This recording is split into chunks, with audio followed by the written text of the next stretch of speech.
Imagine for a moment that the house where you put your children to bed each night has become the hunting ground for something that visits them in the darkness, something that has decided your children belong to it.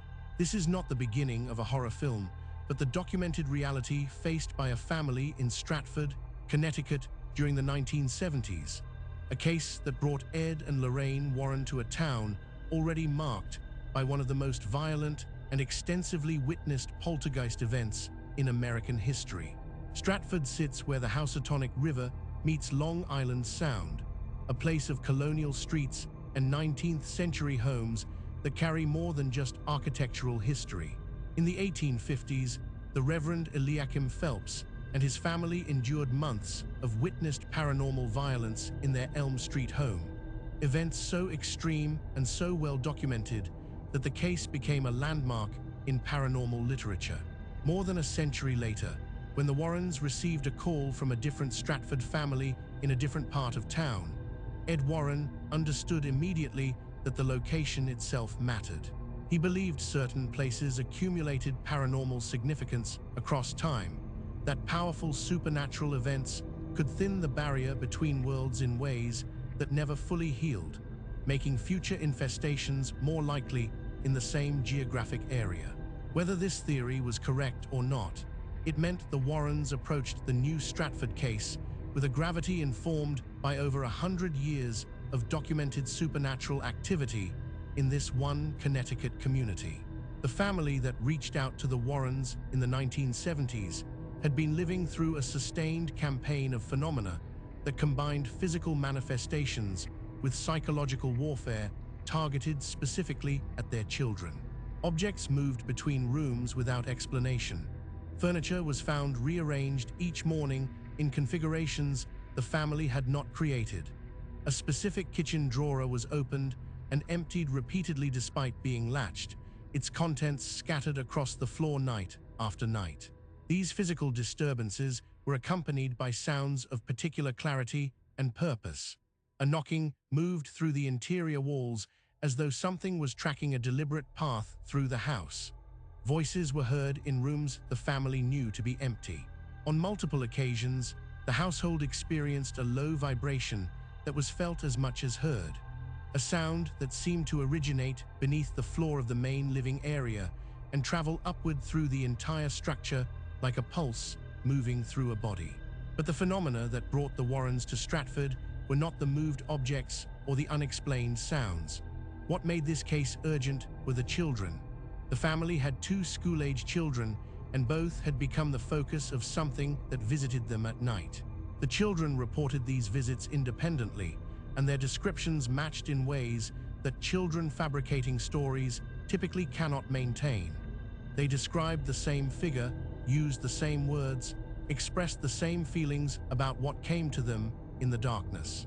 Both children developed severe sleep disturbances that affected their performance in school. Both expressed an aversion to specific areas of the house that they could not explain in any terms beyond a simple, repeated insistence that those places were wrong. Teachers noticed behavioral changes. The parents watched their children withdrawing into fear they could not articulate and could not escape because it was happening in their own home, in their own bedroom, night after night. When Lorraine Warren walked through the property for the first time, her clairvoyant sensitivity produced impressions she found deeply troubling. This was not the ambient sadness of a residual haunting where past events replay like recordings with no awareness of the present. What Lorraine perceived had the charged, reactive quality of an intelligent presence that knew investigators had arrived and had already formed opinions about them. The kitchen, where the drawer phenomena occurred, registered as a site of activity, but the children's bedroom was where Lorraine's impressions concentrated most intensely. What she perceived in that room was what she would later describe as deeply disturbing. She sensed something that had been visiting regularly, something that had developed across those visits, a proprietary relationship to the space and to the children who slept there. It believed the children were its territory. Ed Warren interviewed the children with the careful gentleness he brought to all interactions with young witnesses, asking open questions that did not suggest specific answers or lead them toward predetermined descriptions. What the children told him matched what they had told their parents and what they had independently told each other. More significantly, their accounts matched Lorraine's clairvoyant impressions of the bedroom gathered before she had spoken with the children at all. This kind of cross-confirmation, where witness testimony and psychic impression converged without prior communication between the sources, was what Ed Warren considered among the most reliable evidence an investigation could produce. Ed's assessment of the danger present in the Stratford case focused entirely on the targeted engagement with the children. His understanding of demonology held that children were preferred targets not simply because their spiritual defenses were less developed, but because relationships established during formative years could create lasting spiritual vulnerabilities. An entity that successfully bonded with a child during these critical years could exploit that connection across the individual's entire lifetime if the initial engagement was not interrupted and resolved. The figure visiting the Stratford children had moved well beyond the phase of simply establishing its presence.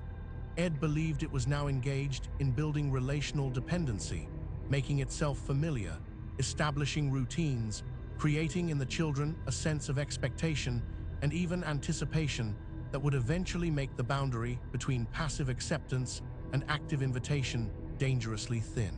The children's inability to explain their aversion to parts of the house in any terms beyond a feeling of wrongness was, paradoxically, a hopeful sign.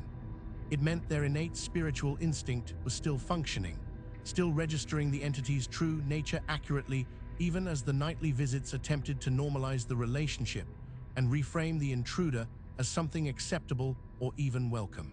The spiritual intervention at the Stratford property was coordinated through the diocese and conducted by a priest who brought both clerical authority and personal experience with the Warrens' investigative approach. The rite focused first and most extensively on the children's bedroom, the primary site where the intelligent entity had established its relationship with the family. Lorraine maintained her monitoring role throughout, communicating her perceptions of the entity's response to the officiating priest as the ceremony progressed. The bedroom phase proved to be the most demanding part of the intervention. The temperature in the room dropped sharply when the prayers began. The priest reported a sustained sense of opposition, a pressure against the words of the rite, as though something was physically resisting the language and authority of the blessing. Lorraine perceived what she characterized as an agitated, hostile withdrawal, rather than the immediate release she had experienced in cases where an entity's hold was less established. This resistance persisted through an extended period that tested both the priest's endurance and his conviction. Ed Warren believed many blessing ceremonies failed at precisely this point of sustained resistance, when the officiating clergy interpreted the difficulty as a sign that the rite had reached its natural conclusion, rather than understanding the resistance as evidence that the rite was working and needed to be pressed through to completion. The Stratford priest persisted. He continued the prayers through the cold and the pressure and the sense of hostile presence until the resistance suddenly broke. Both Lorraine and the priest described what followed as a complete and definitive resolution of the atmosphere in the bedroom. The quality of the space changed fundamentally. The oppressive weight lifted. The room felt, for the first time since the family had contacted the Warrens, like a place where children could sleep safely. The intervention proceeded systematically through the rest of the house after the bedroom was cleared, addressing each area where phenomena had been reported and each location where Lorraine's impressions indicated residual presence. The full blessing took hours. When it concluded, the priest and the Warrens instructed the family on spiritual maintenance practices and provided guidance on recognizing signs of any attempted return. In the weeks that followed, the children recovered fully. Their sleep normalized. The behavioral changes that had alarmed parents and teachers resolved without lingering consequence. The physical phenomena in the house ceased entirely. The Stratford case remains significant in the Warren archive, not only for its successful resolution, but for what it demonstrates about historical context in paranormal investigation. Ed Warren's awareness that Stratford carried a documented supernatural history reaching back over a century informed his assessment with a depth that case-by-case analysis alone could not provide. His theory that certain locations accumulate paranormal significance across time, that powerful events create conditions making future occurrences more likely, produced a practical investigative approach that treated the new case with the full gravity appropriate to a place marked by extraordinary phenomena for generations. The family was served well by this contextual awareness, and 2 children were freed from nightly visits by something that had decided they belonged to it, something that was removed from their lives before the relationship it was building could take permanent root in their developing spirits. Hashtags Ed and Lorraine Warren, Paranormal Investigation, Stratford, Connecticut, Haunted Connecticut, Demonology Cases, True Paranormal Stories, Warren Files, Supernatural Investigation, Paranormal Documentary, Haunted History, Real Hauntings, Ghost Investigation, Demonic Haunting, Vanishing Roads, Paranormal Research.